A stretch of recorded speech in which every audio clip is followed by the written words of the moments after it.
আজকের সকালটা আমাদের জন্য একটু স্পেশাল, কারণ কলেজে গিয়ে আমাদের নিতে হবে এক্সামের জন্য অ্যাডমিট কার্ড। তাই আমরা সবকিছু গুছিয়ে বাসা থেকে বেরিয়ে পড়লাম গন্তব্য আমাদের কলেজে। রিস্কা চড়া দিয়েই শুরু হলো আমাদের রাইড। মাওনা চৌরাস্তা আসার পরে শ্রীপুর রেল স্টেশনে যাওয়ার জন্য মাওনা চৌরাস্তা থেকে একটি সিএনজি নিয়ে নেই। সাথে ছিল আমার আরো দুইটি ফ্রেন্ড। 15 থেকে 20 মিনিট পরে আমরা চিরচেনা শ্রীপুর রেল স্টেশনে আমরা নেমে পড়লাম। যেহেতু শ্রীপুর রেল স্টেশনে রেল কোচিং চলতেছিল, তার জন্য আমাদের অনেকটা আগেই নেমে পড়তে হয়েছে। শ্রীপুর রেল স্টেশন পার হয়ে অবশেষে পৌঁছে গেলাম আমাদের চিরচেনা সেই প্রিয় ক্যাম্পাসে। কলেজ মানে হাজারো স্মৃতি, হাজারো মুখ। কলেজে ঢুকে প্রথমেই পুরো কলেজটা আমরা ঘুরে নিতেছিলাম। জানি না আর প্রিয় ক্যাম্পাসের সাথে দেখা হবে কিনা কখনো। যেহেতু আজকে আমাদের লাস্ট ডে, তার জন্য আমরা একটু কলেজটাকেও ভালো করে ঘুরতেছিলাম। তাই পুরো কলেজটা একটা সাইকেল ট্যুর দিলাম। অডিটোরিয়ামের ভিতরে কিছুক্ষণ বসলাম। লাইভটা সিনেমা হলেও মন্দ ছিল না। পুরো কলেজটা ভর্তি ছাত্রছাত্রী, কিন্তু অডিটোরিয়ামে আমরা খুব কম লোকই দেখতে পারি, কারণ এখানে প্রচন্ড পরিমাণ গরম ছিল। আর এক হিসাবে অডিটোরিয়াম অনেকটা ছোট হওয়ার কারণে সবাই যদি অডিটোরিয়ামের ভিতরে ঢুকতো তাহলে অনেকই কেঁচাকেচি হয়ে যেত।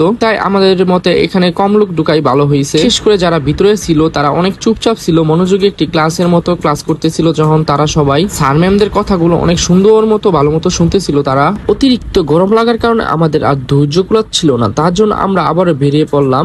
আর আশেপাশে প্রত্যেকটা ক্লাসরুমেই কিন্তু ছেলেমেয়েরা বসেছিল, কারণ আমাদের এডমিট কার্ড দিতে আরো অনেকক্ষণ লেট হবে। আর জানিও না কতক্ষণ লেট হতে পারে আমাদের এডমিট কার্ড দেওয়ার জন্য। তারপরে আমরা কলেজের আশেপাশে মাঠ এবং কলেজ রুমে বসে বসে আড্ডা দিতেছিলাম। আড্ডা দিতে কখন যে দুপুর হয়ে যায় আমরা টেরও পেলাম না। প্রায় 2টা বাজে। তখন আমাদের পেটে প্রচন্ড পরিমাণ ক্ষুধা লাগে, তার জন্য আমরা আবারও চলে যাই রেল স্টেশনে। আর রেল স্টেশনে আমরা বিখ্যাত রুটি খেয়ে নিই। এখানে রুটি খাওয়ার জন্য হচ্ছে গিয়ে আমরা 3টা রুটি অর্ডার দিই। এখানে রুটিগুলো প্রচন্ড পরিমাণ বড় বড়। আর আপনারা অন্যান্য জায়গার রুটি থেকে এখানে রুটিগুলো অনেক বড় বড় পাবেন। রুটিগুলো খেতে অনেক মজা আছে। তো আমরা রুটি খাওয়া শেষ করে আবারও কলেজ ক্যাম্পাসে ঢুকে পড়ি। তারপরে আবারও অনেকক্ষণ আড্ডা দিই। এভাবে করতে করতে আমরা আরো 1 ঘন্টা পার করে ফেলি। তারপরে আমাদেরকে অডিটোরিয়ামে আবার সবাইকে ডাকা হয়, কারণ এখন নাকি আমাদেরকে আবার খাবার দেওয়া হবে। আর আমরা এটা জানতাম না, তার জন্য দুপুরে আগে খেয়ে ফেলছি।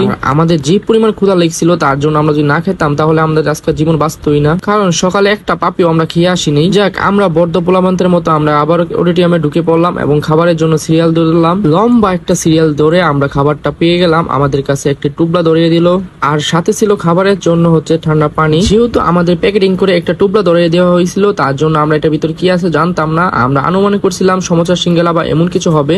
তো আমরা বাইরে আসার পরে খোলার পরে দেখি যে একটা সমোসা এবং কলা দিয়ে দেয় আমাদেরকে, আর একটি পানির বোতল তো আপনারা দেখতেই পারছেন। অবশেষে আমরা খাওয়া দাওয়া শেষ করে সবাই মনে করছিলাম যে সাথে সাথে আমাদের এডমিট কার্ডটাও দিয়ে দিবে, কিন্তু না, তারা আবার শুরু করলো যে অনেক বড় একটা লাইন। তো এই লাইনে কি আর সিরিয়াল পাওয়া যায়? তার জন্য আমরা আর কাছাকাছি না করে আমরা বাইরে মাঠে অনেকক্ষণ দাঁড়িয়েছিলাম। অবশেষে 5টার দিকে আমরা ভিতরে ঢোকার অনুমতি পাই, কারণ অনেক বড় লাইন ছিল। আর একটি রুমের ভিতরে আস্তে আস্তে 30 জন করে ঢুকিয়ে তারপরে এডমিট কার্ড দিতেছিল। কক্ষে প্রবেশ করার পরে আমরা আরো 30 থেকে 40 মিনিট পরে এডমিট কার্ডটা হাতে পাই। তারপরে সন্ধ্যার দিকে আমরা চলে আসি হচ্ছে সরাসরি মহিলা কলেজের সামনে, কারণ আজকে হচ্ছে স্কুল বা কলেজের সামনে আমাদের বেলপুরি ছিল না। তার জন্য আমরা বেলপুরি খাওয়ার জন্যই মূলত হচ্ছে চলে আসি মহিলা কলেজের সামনে, কারণ এখানে আমরা অনুমান করছিলাম যে সবসময় বেলপুরি পাওয়া যায়। বেলপুরি খেতে চলে আসলাম, আর বেলপুরি দোকানও দেখলাম অনেকগুলাই আছে এখানে। তো এখান থেকে বেলপুরি অর্ডার দেওয়ার পরে আমরা সবাই মিলে বেলপুরি খাওয়া শুরু করলাম। বেলপুরি নিয়মিতই আমরা খেতাম কলেজে আসলে। অনেকদিন ধরে কলেজে আসা হয় না, তাই অনেকদিন পরে আমাদের বেলপুরি খাওয়া হচ্ছে আজকে।